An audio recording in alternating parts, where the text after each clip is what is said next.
Need for Speed Most Wanted 2012, the most controversial title in all NFS history. Loved by some and despised by many, this game divided a fanbase a decade ago. Serving as some kind of reboot to the legendary game from 2005, this game took a completely different direction from the original game. 10 years have passed, and most of the fans warmed up to this game, but still think it's unworthy of its name, as it has almost nothing reminiscent of the original entry. But what if I told you that the developers had a very different vision for this game?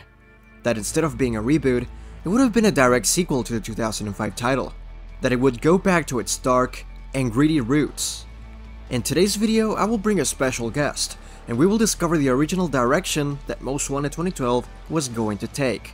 Cut content, weaponized cars, a narrative experience that never happened, and more. This is Most Wanted 2. The sequel we never got.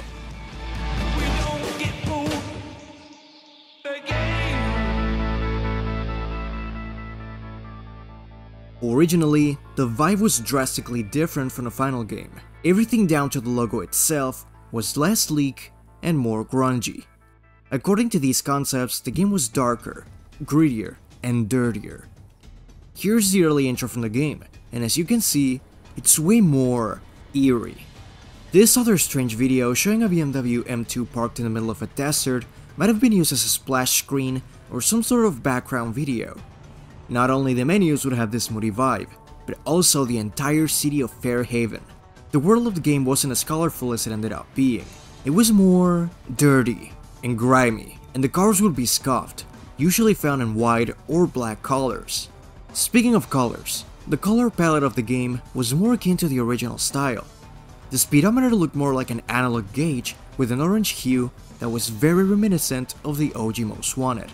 Each car would have had different gauges with dials changing depending on the context. You can see Criterion was trying to take this game's mood and visual direction back to its roots. These concept covers also show how the art direction looked early in the production. Overall, the early aesthetic was really interesting, and I would have loved to see it in motion.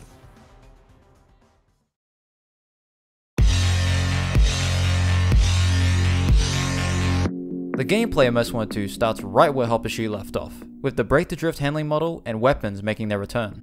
Starting with the handling, while there are moments where you're able to do the classic brake to drift maneuver from the previous Hopper Shoot and in the final game, it is possible in these early builds to oversteer and spin yourself out completely while trying to do so, and also on the opposite end of that, understeer. A completely different feeling from the final release. But the same can't be said for the weapons. Weapons are back and have been given a new name, Most Wanted/Blacklist Tech. And they range from the well-known spike strips to the new arc light, a beam of light that blindsides any vehicle nearby and loses control, along with many others that you needed to earn through the Blacklist events. Unlike the original Blacklist, which revolved around racing and you either getting money, performance parts, unique visuals, or their car, these Blacklist events were about taking them down in order to get their tech, which would have been one of the sole motives to play through the game as you climbed up the ranks of the Blacklist. Now while you have these weapons at your disposal, that doesn't mean they're your only option in defense. Speedbreaker and Pursuit Breakers, now named Payloads, are back and work just as they did prior, using them in scenarios where you need some quick assistance against the cops. Construction scaffolding and trail trucks can be found around the map to help you get back to one of the many garages. These garages contain your cars, messages from the story, and the map, unlocking more garages as you progress through the story. As we all know, Need for Speed Most Wanted 2012 doesn't really have a story. All you do is race, gather speed points, and battle each car from the Most Wanted list until there's no one left. Well, Criterion had something different in mind while they were developing the game. An actual storyline. This game's story throughout its early builds and storyboards is very little and discreet, but it gives enough information in order to build some kind of outline of what it would have been about. Here's what we know. When you're a fugitive, you can never have anything in your life you can't drop and leave in a heartbeat.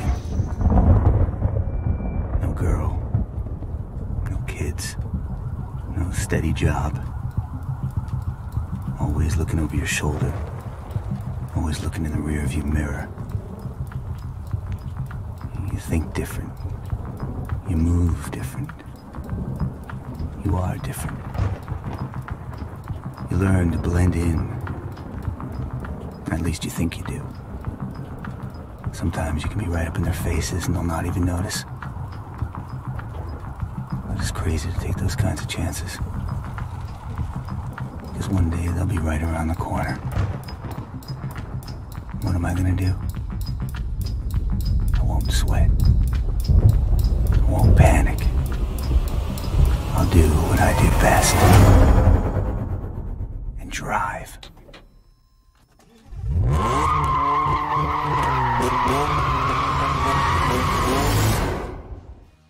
This intense narration comes from the protagonist, which is the same one from the original Most Wanted. After 7 years on the run from the events in Rockport during the first game, you arrive at Fairhaven, where you're instantly greeted by the cops. After escaping the police and entering your safe house, you're told that you've been set up by someone in the city, and have to get answers by racing. It's possible that the person that set you up is none other than Mia from the first game. The plot gets a bit convoluted afterwards, as it wasn't fully developed, but basically, the general outline is, you're a fugitive, you've been set up, and you have to complete events in order to take down blacklist members who might have information about this kidnapper who set you up.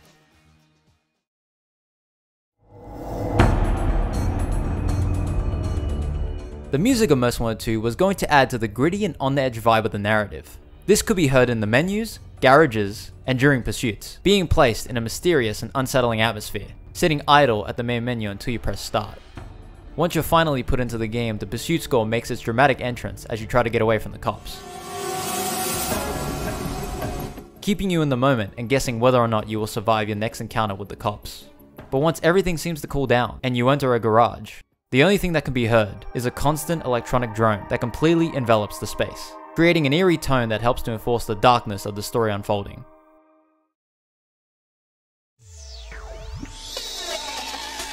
Let's make a quick rundown of all the cut content.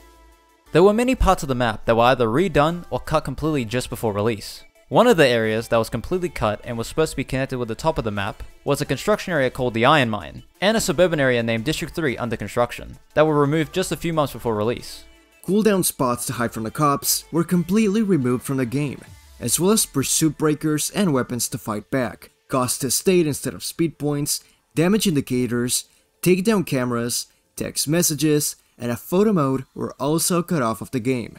Most of the early composed music for the menus and pursuits were removed, as well as licensed music like Fever for the Flavor by Hot Action Cop from Need for Speed Hot Pursuit 2, and Firestarter by The Prodigy from the E3 2012 trailer were also cut, along with many others that can be found and heard on racingsoundtracks.com. There was a Capture the Flag mode in multiplayer which was sadly axed. Weather effects like rain were also cut during development, along with different lighting presets that can be found in many of the early builds. Anything resembling some sort of storyline following the events from the first game was removed, as well as some climax moments that can be seen in storyboards. There were various cars that either never made it during development or were cut just before release, and one of them was infamously brought back as paid DLC. These cars were the Aston Martin DB9, BMW M1, BMW M3 E46, BMW M3 E46 GTR, Chevrolet Corvette C2 Stingray, Hum H1, Jeep Grand Cherokee SRT8, Subaru Impreza WRX STI, and Toyota. In conclusion, this game could have been an actual sequel, as well as a love letter to the first game. This sudden switch in direction is really intriguing. Was it because of a deadline? Because Criterion is too ambitious? Or maybe EA is evil and doesn't want us to have good stuff? You can theorize as much as you want, but the truth is, nobody really knows. We may never know the reason why we never got this Most Wanted, but we know that the story behind the development of this game showed the developers putting love into their work and wanting to pay homage to the original game in the best way they possibly could. I want to thank Josh aka Jazz aka Jazzative for helping me with the script of this video, as well as appearing in it. He is a huge NFS fan, and that's why I chose him to be in this video. So, check his content out. I'll link his channel in the description. Thank you so much for watching until the end. Consider liking and sharing this video to someone you think might like it, and share your thoughts in the comments. I'll see you next time.